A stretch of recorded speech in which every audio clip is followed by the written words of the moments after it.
In the South, and I can only speak for the South, cooking is an art that is passed down from generation to generation. We begin to learn when we're children, and we truly never stop learning. Something Mom taught me early on was how to make a great chicken salad. And that chicken salad was the foundation of our first little home business, the Bag Lady. We quickly found out that little business needed a bigger home. So we took a leap of faith and opened our first restaurant, which was way harder than running a small business out of our house. And that first year was just a blur. It was the longest, quickest time of my life. She's always been a fantastic cook. You know, Mom said many times I didn't have any skills, all I could do was cook. And she had my brother and I, who were just sitting around. So she said, this is my way out.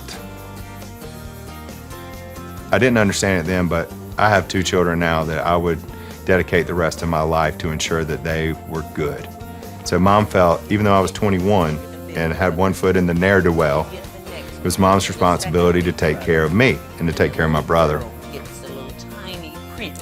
And so that's what started all this. Okay, y'all gonna have to run on now. Mom said I'm gonna give my boys a better chance.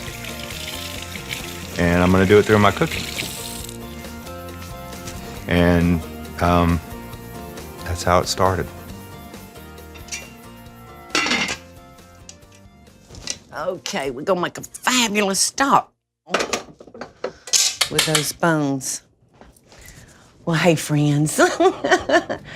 It's me, Paula, and I finally got a day in my kitchen to cook. I'm so happy to look up and see that y'all are there with me today. So why don't we go back to the thing that really put us on the map when we opened the Lady and Sons. Are you up to frying some chicken with me? Everybody loves fried chicken. My mom is the best at it. It takes me back to childhood, just like so many other people. In the South, there's a saying, and it's you dance with the one that brung you, and the one that brung us is chicken. I probably owe, besides my mother, the greatest amount of gratitude to the chicken. But I think what makes my mom's the best is the fact that moms make the best everything. You know, I like to take my chicken out and let it sit on the counter for about 45 minutes to an hour. I like to kind of bring it down to room temperature because when we add it to our hot oil, if it's ice cold, it's gonna drop that temperature and that could really give you soggy chicken. So just remember that tip. I'm not doing that today because I'm a little short on time, but you'll find that that will really give you a nicer fried chicken if you'll do that. So Grandma always taught me, I've said it 100 times, when I was having chicken for dinner, Paula, season your chicken that morning, honey.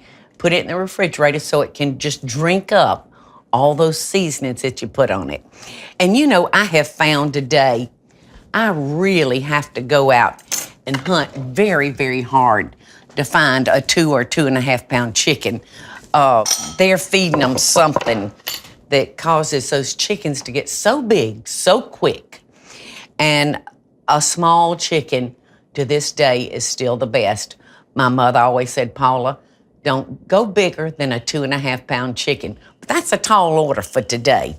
But these breasts are so big. Look, they're the size of my face. That's a breast. So I think that I'm gonna cut this breast in 2,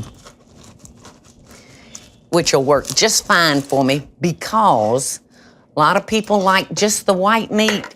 So that'll give me like 4 breasts instead of 2. So that'll work out great.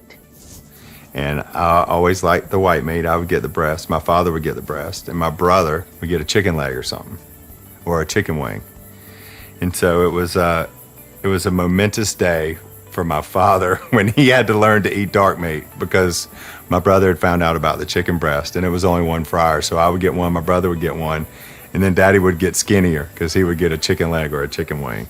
Years ago, when I was in my very first little restaurant, and it was called The Lady back then, and we did taste test after taste test, And this seemed to be everybody's favorite. I've got 3 eggs, 3 beaten eggs, a little water, and now I'm gonna add a cup of my hot sauce. And I know right now you're probably saying, whoa, Paula, that's gonna be so hot we can't eat it. But it's really not. You don't have any of the heat, but just the flavor. That's all you're gonna have. So we're gonna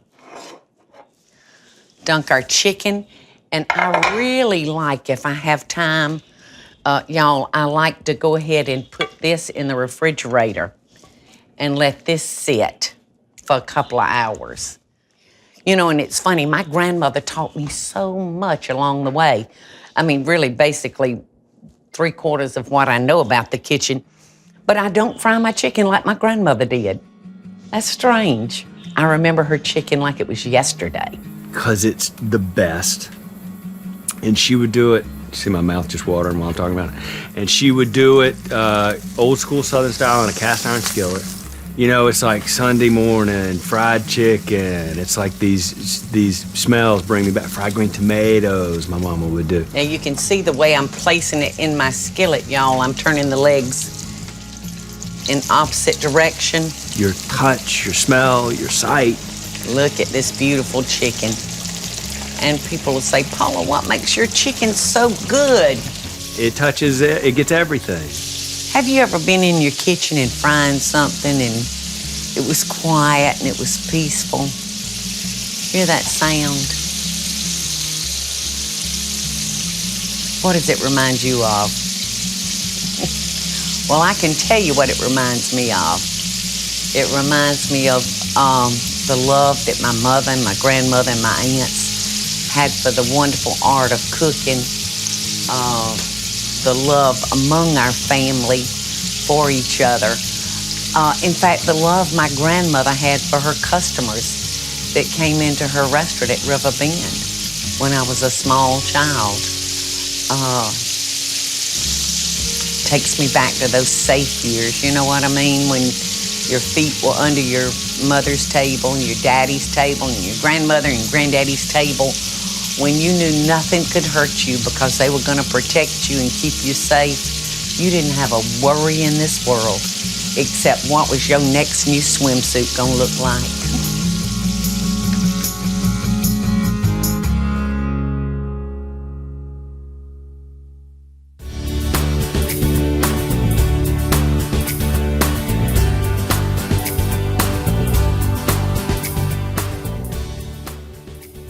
Well, everything with food is ingrained in families.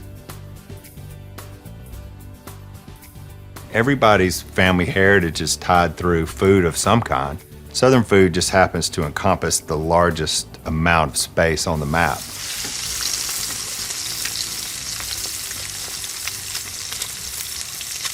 I like my cast iron pan to be full of chicken. It's so hard to just cook 2 or 3 pieces, y'all. You just can't get it regulated. So, you know, don't worry about there's only 2 of you. Go ahead and fry that whole chicken because I'm here to tell you, honey, makes the best chicken salad you've ever seen. Just pull off that crust, take that meat off the bone, and that seasoning is already there. Add some celery and onions and mayonnaise, boiled egg, and you at the finish line.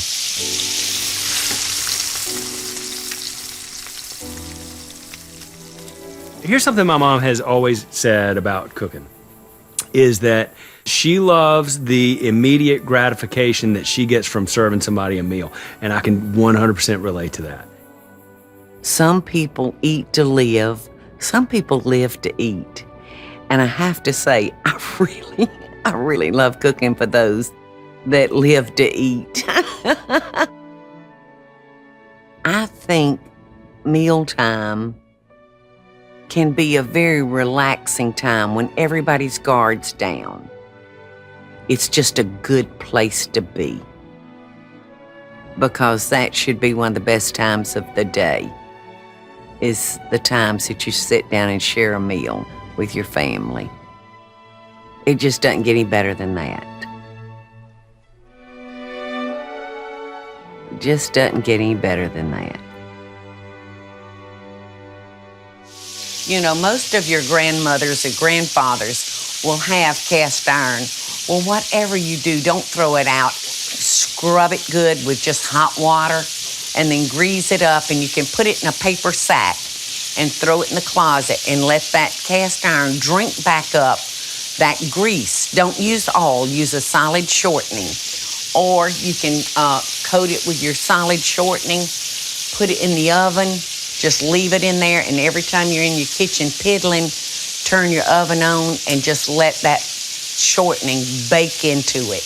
And once again, you'll have a great seasoned pan. And this round of chicken is about to get ready, y'all. My mama's fried chicken is that perfect blend of crunchy, yet succulent and juicy and moist and delicious. And it's just hot and crunchy. And it's my grandmother's chicken, and it's my days in the trailer, and it's the times with my father eating a chicken leg in Albany. I mean, fried chicken is one of those things that it's such an important part of the Southern table. It's really the main attraction. The smell, the aroma just takes me back in time.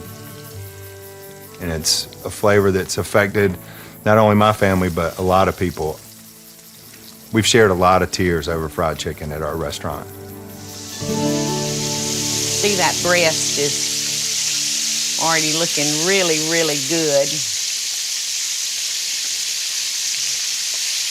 And this is something else that we do at the restaurant. We take our tongs and we'll go right down the side of each side of that bone to open that chicken up to make sure it gets good and done. And you'll want to do that not on the skin side, but on the skinless side. See that? See what I'm doing? The water from the chicken is coming out and causing that fryer to just sizzle.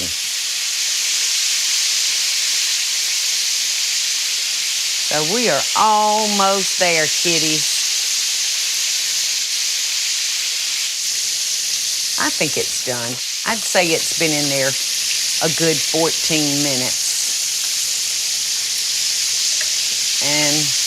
But I'm just gonna let this cook, and I kind of got a mess here, y'all, so I'm gonna be cleaning this up, and then I think that needs to try on my set of lips. What you think? See if my lips fit that leg. True Southern food is very hard to prepare. And you don't find it everywhere. Unless you do it at home. And folks really don't have the time anymore, because I think there's less hours in the day now than there was 20 years ago. All I have to do if I'm having a bad day is get in my car and go down to the restaurant. Good morning! Good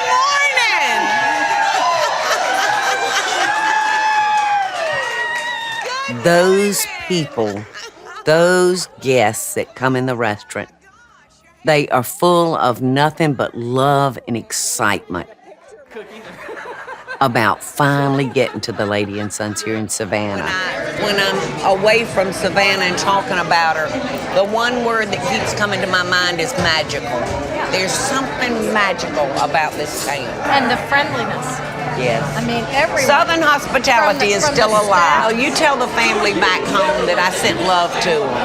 And y'all have a wonderful stay. You want to take me home, you can. Okay. She won't mind. Celebrating my birthday. Oh my gosh, you don't know how much. And they pour their love out to me so freely.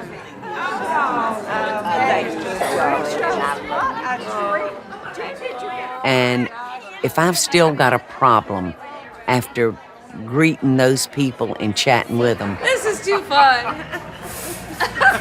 then there's something bad wrong with me.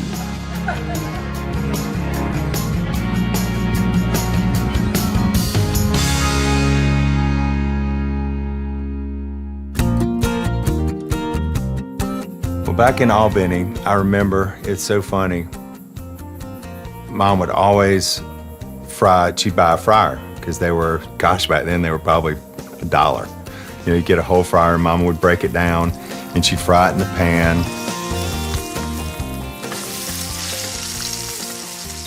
To me, my mom's fried chicken is the best in the world. But you know what really is important to it is, I mentioned that she would do it in the cast iron skillet, and cast iron skillets they're passed down over generations. These things last forever, and they become so well seasoned. They take on this wonderful flavor over time. That really is what makes fried chicken great. If your mom or your grandmother made fried chicken for you as a kid in a cast iron skillet, then it had all that seasoning from maybe 100 years past in it. I think that it's just it's one of those things where my mama makes better fried chicken than your mama. No, she doesn't. My mama makes better fried chicken than yours. But I think I have a legitimate claim. So, you know, I told you a minute ago, I think it's time to see if my lips fit this leg.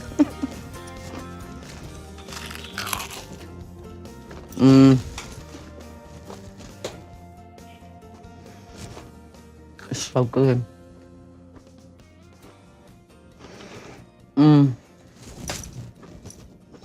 So daggum good, y'all.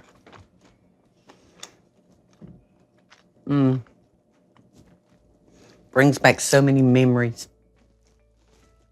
You know, I remember that first Wednesday in our first little restaurant that was located in the Best Western. The boys kept saying, "We need to do a buffet, Mama. We need to do a buffet." So I said, "Okay, we'll try it. We'll do hump day buffet on Wednesdays." We didn't have enough seats. There were so many folks there. And they were there for this. The one way that I knew that I could show my family I loved them was to fry them some chicken. And my mom would just make it so good. You know, I never knew growing up when it came time to eat that we didn't have a lot of money. There might have been other times, but not when it was time to sit down at the table. We were always rich when we sat down to eat. And all these years later, it still reminds me of the way I showed my love for them. Might not could buy them the newest toy, but I could fry them some chicken.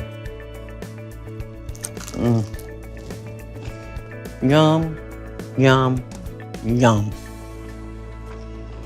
I need a piece of white bread and some hot sauce.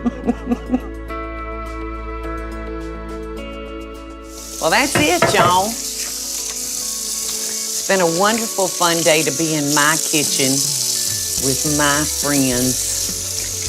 I thank y'all so much for staying with me and hanging in there with me while I got caught up on some cooking. And I hope y'all have a wonderful day. And you know, I always send you love and best dishes. Till we meet again.